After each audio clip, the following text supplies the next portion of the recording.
고린도후서 묵상일기 55번째. 하나님과의 여정은 긴 호흡입니다. 고린도후서 6장 6절로 8절. 또 우리는 순결과 지식과 인내와 친절과 성령의 감화와 거짓 없는 사랑과 진리의 말씀과 하나님의 능력으로 이 일을 합니다. 우리는 오른손과 왼손에 의의 무기를 들고 영광을 받거나 수치를 당하거나 비난을 받거나 칭찬을 받거나 그렇게 합니다.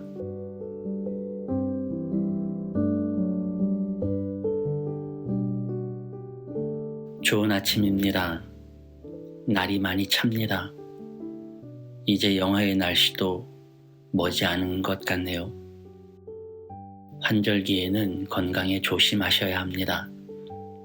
그래도 마음만은 하늘을 나는 자유로운 하루 되시길 빕니다. 지난 주간에 우리는 바울에게서 하나님의 일꾼다운 모습을 배웠습니다. 총 8가지로 구성된 능력을 어떻게 사용하는지 묵상했죠. 그것이 내면의 능력이라면 이제 외적인 공격과 상황들을 대하는 말씀이 이어집니다. 양손에 의의 무기를 들어야 한다는 말씀이 이어졌습니다. 일단 의의 무기에 대해 알아보기 전에 우리가 하나님의 일꾼을 자처할 때 당할 수 있는 외부의 공격들이 있다는 점을 인식해야 합니다. 어쩌면 이는 가장 일반적인 공격인지도 모르겠어요. 영광을 받을 때도 있고 수치를 당할 때도 있다고 합니다. 비난을 받을 때도 칭찬을 받을 때도 있다네요. 이는 양극단의 일들이죠. 비난을 받는 일은 공격일 수 있지만 칭찬을 받는 일은 공격이라기보다 감사한 일이죠. 그런데 바울은 이 또한 비난을 받는 것과 다를 바 없는 문제로 적고 있습니다. 왜일까요? 그것은 아마도 하나님의 일을 하는 것이 칭찬을 받는 일은 아니라는 데 그 이유가 있지 않을까 싶습니다. 좀 과한 예일지도 모르겠습니다만 우리가 숨을 열심히 쉰다고 칭찬받는 일은 없을 거예요. 이는 당연한 일이니까요. 우리가 살려면 숨을 쉬어야 하죠. 이는 누구를 위한 일이 아니라 자신을 위한 일이기도 합니다. 그런데 다수의 시편 기자들은 우리가 주님을 찬양하는 것이 우리의 호흡이라고 했죠. 이는 살아있는 자라면 당연히 주님을 찬양하는 것이라는 뜻입니다.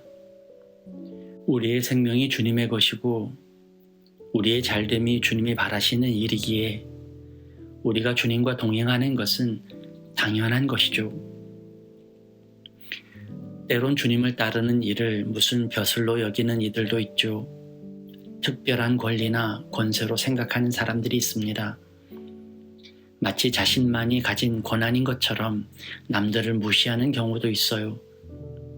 바울은 그것을 경계하고 있는지도 모릅니다. 우리가 주님의 일을 하는 것은 당연한 일이라고 말이죠.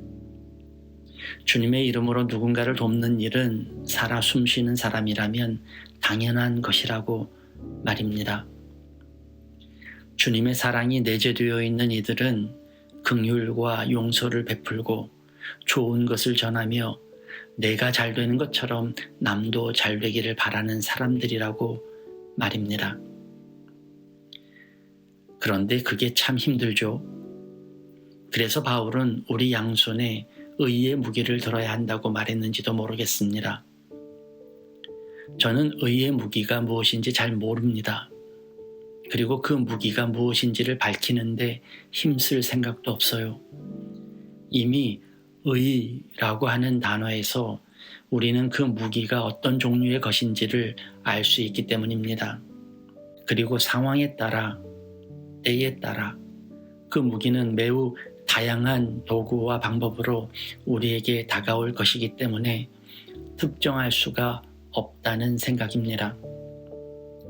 다만 제가 주목하고자 하는 것은 양손입니다. 양손이라고 특정한 이유는 아마도 조금 전 언급했던 칭찬과 비난, 영광과 수치라는 양극단의 방향성과 연관이 있지 않을까 싶어요. 여기에 우리의 균형이 있습니다. 칭찬에도 교만치 않고 비난에도 개의치 않는 힘이 우리에게 필요합니다. 잘 된다고 설레발치지 않고 잘 안 된다고 낙심치 않는 것이 주님께서 우리에게 주신 평안이죠. 일희일비하지 않는 균형이 우리에게 필요합니다. 하나님과의 여정은 긴 호흡입니다. 먼 길을 걸어야 하죠. 그 사이에 수많은 일이 벌어지고 때론 어려움에, 때론 벅찬 감격에 쌓입니다. 그러나 감격에 넋을 놓고 있다가 다음날 한없는 절망에 빠지는 것이 우리였어요. 죽겠다 하다가도 잠깐의 반전에 기뻐 날뛰는 것이 우리죠. 그런 조변 섞게 하는 마음이 나를 병들게 합니다. 감정의 노예로 만들고 격정의 사슬을 채웁니다. 아직 갈 길이 많이 남았습니다. 여전히 하나님께서는 우리와 함께 하시죠. 끝끝내 주님의 역사는 성취될 것입니다. 어느 날 도적같이 주님의 날이 우리에게 찾아올 거예요. 그 날을 향해 우리는 일희일비하지 않고 기분이 널뛰지 않고 파도에 나를 맡기듯 주님께 나를 맡기며 오늘의 아쉬움은 내일의 기대로 채우는 안식을 즐겨야 합니다. 오늘도 많은 일이 있겠죠. 그러나 그 일들이 아무리 크다 하더라도 하나님과의 여정 가운데 하루입니다. 긴 여행의 한 대목일 뿐이죠.